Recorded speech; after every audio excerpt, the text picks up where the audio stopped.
اچھا، اس کے علاوہ پھر میں نے وہ خطبہ پڑھا ہے، بلکہ اس کا ابتدائی کلمات صرف پڑھے ہیں، جس کے بارے میں حضرت سلمان فارسی رضی اللہ تعالیٰ عنہ نے یہ بیان کیا کہ حضور نے ہمیں یہ خطبہ ارشاد فرمایا شعبان کے آخری دن۔ تو یہ گویا کہ اس مناسبت سے آج ہمارا اس خطبے کو پڑھنا جو ہے بہت ہی موزوں ہے، اس لیے کہ یہ خطبہ جو ہے آج، جیسا کہ میں نے عرض کیا، ہو سکتا ہے بلکہ غالب امکان اسی کا ہے کہ آج شعبان کا آخری دن ہے، تو گویا کہ ہم حضور کے نقش قدم کی پیروی کرتے ہوئے، آپ کی سنت پر عمل کرتے ہوئے ہم اس وقت اس خطبے کو پڑھیں گے۔ میں سب سے پہلے اب آغاز کر رہا ہوں اسی خطبے کے ان الفاظ سے کہ جو یہاں پر درج ہیں، آپ بھی اس کی متن پر نگاہ رکھیے۔ ان سلمان الفارسی رضی اللہ عنہ، حضرت سلمان فارسی رضی اللہ تعالی عنہ سے یہ روایت ہے۔ حضرت سلمان آپ کو معلوم ہے کہ ایران میں پیدا ہوئے، اور ان کے والد جو ہیں وہ آتش کدے کے بڑے ذمہ دار آدمی تھے،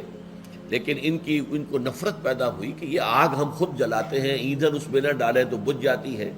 ہم کیسے اس کے سامنے ہاتھ جوڑ کر کھڑے ہو جائیں اور اس سے دعائیں مانگیں۔ بہرحال اس بنا پر جو بھی چپقلش ہوئی،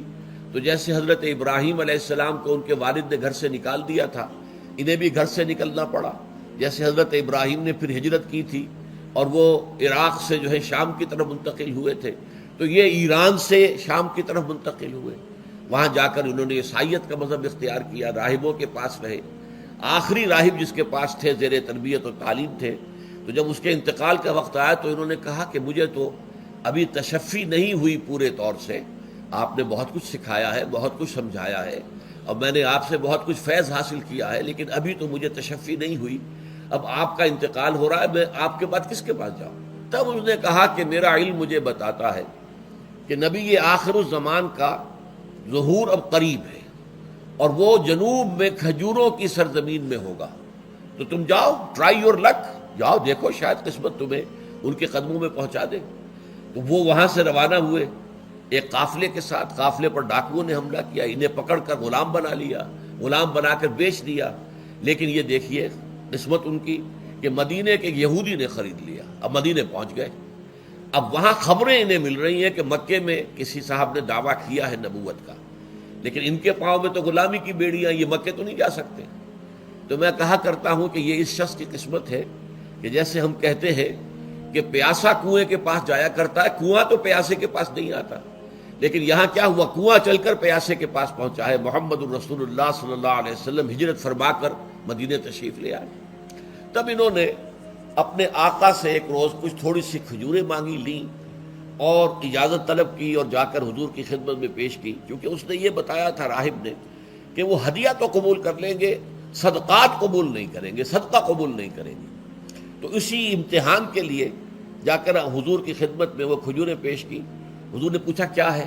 عرض کیا صدقہ، فرمایا نہیں میں صدقہ قبول نہیں کرتا، یہ غربا کا حق ہے، دے دو، تقسیم کر دو۔ پھر کچھ عرصے کے بعد پھر کچھ کھجوریں لی ہوگی اپنے اس آقا سے، پھر پہنچے، پھر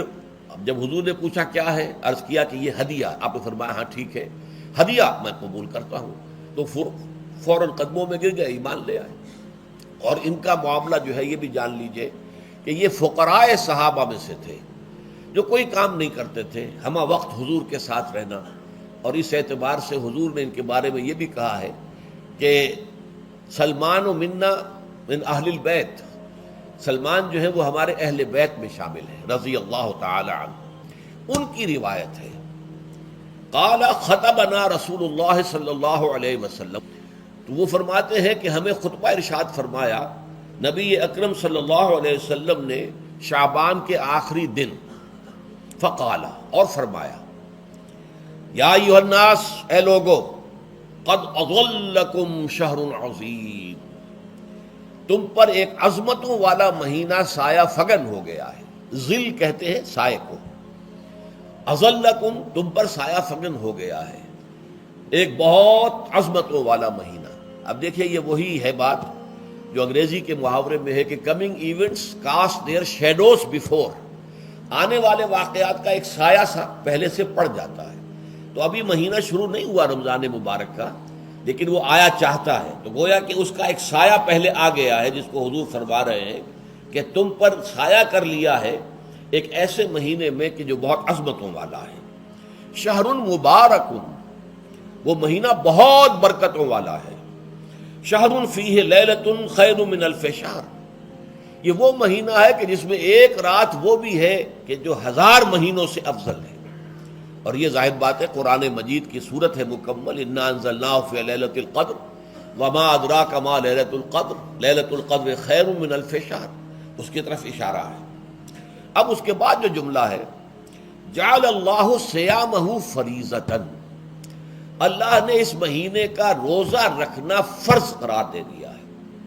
وقیام لیلہ، ایک تو قیام اللیل کے لفظ پر غور کیجیے، اور اس کی راتوں کے دوران کھڑے رہنے کو تطوعاً آزاد مرضی پر چھوڑ دیا ہے. تو گویا کہ اس رمضان مبارک کے 2 پروگرام ہیں. ایک پروگرام دن سے متعلق ہے، وہ ہے روزہ،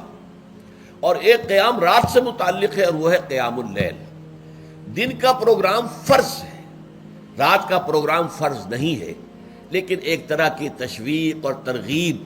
اس کے لیے جو ہے تحریص، یہ موجود ہے. ورنہ تو یہ ہے کہ ہر رات جو ہے اس میں تہجد آپ پڑھیں، رات کو کھڑے رہیں، وہ اللہ تعالیٰ کو بہت پسندیدہ ہے. تہجد حضور کے لیے تو فرض کے درجے میں رہی ہے، لیکن عام مسلمانوں پر فرض نہیں ہے. البتہ جو کوئی کر سکے ان کے لیے یقیناً بہت اعلیٰ مراتب ہے، بہت اونچے درجات ہیں. تو وہ تو کسی بھی شب میں پورے سال آپ کریں، لیکن اس کے لیے خاص طور پر چونکہ اہتمام کیا گیا، لہذا جعلہ کا جو فعل ہے اس کے مفعول میں جہاں یہ شامل ہے، نمبر 1 جعل اللہ صیامہ فریضۃ، روزہ رکھنا فرض قرار دے دیا، اور اس کی راتوں کو کھڑے رہنا